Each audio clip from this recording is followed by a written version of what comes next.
अस्सलाम वालेकुम my YouTube family. उम्मीद करती हूँ कि आप सब ठीक होंगे। आज हम डिस्कस करने वाले हैं पेल्विक इन्फ्लेमेटरी डिजीज़ के बारे में,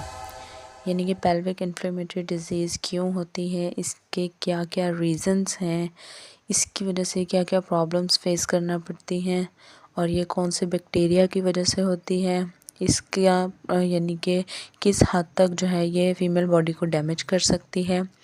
इसके जो हैं वो ट्रीटमेंट्स क्या हैं, डायग्नोसिस क्या है, इन सारी चीज़ों के बारे में हम डिस्कस करेंगे। सबसे पहले हम ये देख लें इन्फ्लेमेटरी डिजीज़ जो है वो कौन कौन से ऐसे बैक्टीरियाज़ हैं जिनकी वजह से ये होती है। उन बैक्टीरियाज़ में जो इंक्लूड हैं क्लेमाइडिया, ट्रैकोमैटिस, निज़ेरिया, गोनोरिया, इस तरह के जो ये बैक्टीरियाज़ हैं इनकी वजह से जो है ये इन्फेक्शन जो है होता है। सबसे पहले ये बैक्टीरिया जो हैं आपके वेजाइनल वॉल्स के ऊपर अटैक करते हैं, उसके थ्रू जो है ये फिर सर्विक्स की तरफ जाते हैं, सर्विक्स के बाद ये यूट्रस में जाते हैं, यूट्रस में इन्फेक्शन करने के बाद फंडस के थ्रू फेलोपियन ट्यूब्स और देन ये ओवरी तक पहुंच जाते हैं। इस तरह ये टोटली फीमेल रिप्रोडक्टिव ऑर्गन्स को जो है डैमेज कर देते हैं या ये उनमें इन्फेक्शन जो है वो काज कर देते हैं। देख लेते हैं, सबसे पहले हम ये देख लेते हैं कि ये डिजीज़ जो है वो किस तरह से होती है, इसके रिस्क फैक्टर्स जो हैं वो क्या हैं। ऐसी फीमेल्स जिन्होंने आईयूडी करवाई हो, जिसको कॉपर टी भी बोलते हैं, इंट्रा यूट्राइन डिवाइस, यानी कि फैमिली प्लानिंग के लिए रखवाई हो, तो वो अगर प्रॉपर जो है वो हाइजीनिक वे में जो है वो आप के अंदर जो है इंसर्ट नहीं की गई या उसमें किसी किस्म का बैक्टीरिया या कोई ऐसा इन्फेक्शन मौजूद है जो कि बाद में आपकी बॉडी पे जो है वो अपना असर दिखा सकता है, तो उस वजह से जो है ये प्रॉब्लम हो सकती है। डोशिंग जिसको बोलते हैं, यानी कि ऐसे फीमेल्स जो कि वजाइना को इंटरनली जो है वो क्लीन करती हैं, ठीक है। उसके अलावा ये सेक्सुअली ट्रांसमिटेड डिजीज़ भी है, ठीक है। अगर किसी फीमेल के यानी कि पार्टनर को या उसके हस्बैंड को अगर इस इन्फेक्शन का या इस बैक्टीरिया का जो है वो असर है, तो वो डेफ़िनेटली वो इन्फेक्शन जो है वो फ़ीमेल में भी ट्रांसफ़र हो सकता है, ठीक है। उसके अलावा अनहाइजीनिक यानी कि कंडीशंस होती हैं। कुछ फीमेल्स ऐसी होती हैं जो कि पीरियड्स के दौरान जो है अपनी हाइजीन का प्रॉपर जो है वो ख़्याल नहीं रखती, या आप ऐसे कोई पब्लिक वॉशरूम्स या ऐसी जगह जो है यूज़ करते हैं जहाँ पे ये बैक्टीरिया जो हैं वो पाए जाते हैं, जिस वजह से आप जो है वो इनकी वजह से इन्फेक्टेड हो सकते हैं। बहुत सारी फीमेल्स को जो है वो अपने हस्बैंड से भी ये प्रॉब्लम या ये इन्फेक्शन जो है वो हो सकता है, ठीक है जी। सो इसके क्या क्या साइन एंड सिम्टम्स हैं। फीमेल्स को लोअर एब्डोमिनल पेन रहती है बहुत ज़्यादा ड्यूरिंग पीरियड्स या पीरियड्स के अलावा भी रह सकती है। बहुत ज़्यादा टेम्परेचर यानी कि हाई फीवर विद वॉमिटिंग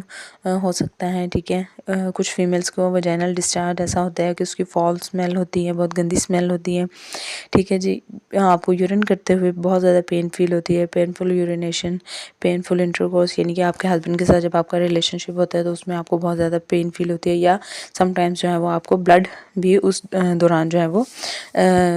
देखने को मिल सकता है। सो इसके अलावा जो है इसकी जो डायग्नोसिस हैं, जो यानी कि जब आप डॉक्टर के पास जाती हैं तो डॉक्टर जो है वो किस तरह से इसको डायग्नोस करते हैं। सबसे पहले आपके ब्लड टेस्ट करवाए जाते हैं जिनमें सीबीसी इंक्लूडिंग ईएसआर होता है। उसके अलावा आपकी अल्ट्रासाउंड की जाती है, या तो एब्डोमिनल यानी कि अल्ट्रासाउंड हो सकती है आपकी पेल्विक एरिया की, ठीक है, या फिर आपकी लेप्रोस्कोपी की जाएगी। लेप्रोस्कोपी होता है इंटरनली जो है वो डॉक्टर्स जो है वो देखते हैं कि इन्फेक्शन जो है किस हद तक जो है वो उसकी नौयत है, यानी कि कितना उसने आपको आपके यानी कि रिप्रोडक्टिव ऑर्गन्स को जो है वो डैमेज कर दिया है, ठीक है जी। इसका जो ट्रीटमेंट होता है बेसिकली सबसे पहले तो डॉक्टर्स जो हैं वो आपको कम्बिनेशन ऑफ एंटीबायोटिक्स पे रखते हैं 7 से 11 दिन तक। अगर उस दौरान आपके जो हैं वो रिकवरी हो रही है, आपको जो है वो कम्बिनेशन ऑफ एंटीबायोटिक्स जो है वो प्रॉपर वे में आपको यानी कि उसका असर हो रहा है, आप रिकवर कर रहे हैं, तो फिर तो वेल एंड गुड, उसके थ्रू आपका जो है वो ट्रीटमेंट किया जाएगा, जिसको आप मेडिकल लैंग्वेज में बोल दें कि आउट पेशेंट के तौर पे, यानी कि आप एडमिट नहीं होती हॉस्पिटल में। लेकिन उसके अलावा अगर इन यानी कि एंटीबायोटिक्स के ट्रीटमेंट के बाद भी अगर आपका जो है रिकवरी नहीं होती, तो डॉक्टर्स क्या करते हैं, आपको हॉस्पिटलाइज़ करते हैं, आपको हॉस्पिटल में एडमिट करते हैं, फिर आपको जो है वो इंट्रावेनस यानी कि ब्लड की वेन्स के थ्रू आपके अंदर जो है वो इंजेक्ट की जाती हैं एंटीबायोटिक्स, उसके थ्रू आपका जो है वो ट्रीटमेंट किया जाता है। अगर इस डिज़ीज़ को टाइमली जो है वो आप डायग्नोस का होने के बाद अपना ट्रीटमेंट करवा लेते हैं तो आप बहुत सारी यानी कि ऐसी कंडीशन से बच सकते हैं जो कि लाइफ टाइम आपको बियर करना पड़ सकती हैं। फॉर एग्जांपल कुछ फीमेल्स जो हैं वो लाइफ टाइम इनफर्टिलिटी यानी कि जिसको बांझपन कहा जाता है उसका सामना करती हैं। अगर टाइमली इसको आप जो है वो ट्रीट करवा लें, इसका ट्रीटमेंट करवा लें, तो आप इस तरह की जो प्रॉब्लम्स हैं उनको फेस करने से आप बच सकते हैं। सो हमेशा जब भी किसी पेशेंट को जो है वो पीआईडी का प्रॉब्लम हो या कोई भी ऐसी साइन एंड सिम्टम्स हों जो कि आपको प्रीवियसली मैं बता चुकी हूँ, जैसे कि आपको लोअर एब्डोमिनल पेन हो, एकदम से आपको बुखार हो जाना, बुखार के साथ आपको उल्टी होना, या आपको वजाइनल डिस्चार्ज ऐसा होना कि जिसमें गंदी स्मेल हो, ठीक है, या आपको यूरिन करते हुए जो है वो पेन फील होना, इस तरह की चीज़ें अगर किसी फीमेल को फेस करना पड़ती हैं तो वो फौरी तौर पे जो है वो अपने स्पेशलिस्ट गायनाकोलॉजिस्ट के साथ कंसल्ट करें। उसके बाद उनके डायग्नोसिस होने के बाद अगर उनको पीआईडी का प्रॉब्लम है तो वो अपना प्रॉपर जो है वो ट्रीटमेंट करवाएं। समटाइम्स ऐसे फीमेल्स भी होती हैं जिनको अपने हस्बैंड की वजह से जो है वो इन्फेक्शन हुआ होता है। सो उस केस में क्या होता है कि फ़ीमेल के साथ साथ उसके हस्बैंड का भी ट्रीटमेंट करवाना जो है वो ज़रूरी होता है ताकि रिकरेंट पीआईडी यानी कि बार बार पेल्विक इन्फ्लेमेटरी डिजीज़ होने से या इन्फेक्शन होने से बचा जा सके। इसके अलावा ये बहुत ज़्यादा सीवियर हो जाए तो आपको इन्फ्लेमेटरी बाउल डिजीज़ का भी जो है वो चांस है, जिसमें आपकी जो है स्मॉल इंटेस्टाइन, लार्ज इंटेस्टाइन और एनएस जो है ये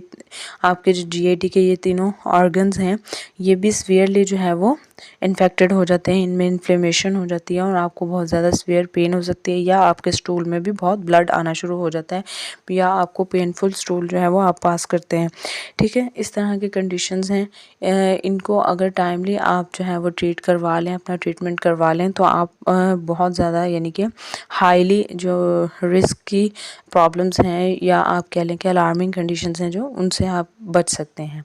अगर आपको मेरी वीडियोस अच्छी लगती हैं तो kindly like, share and subscribe and comment section में ज़रूर बताइएगा कि आपको वीडियोस कैसी लगती हैं। अल्लाह हाफ़िज़।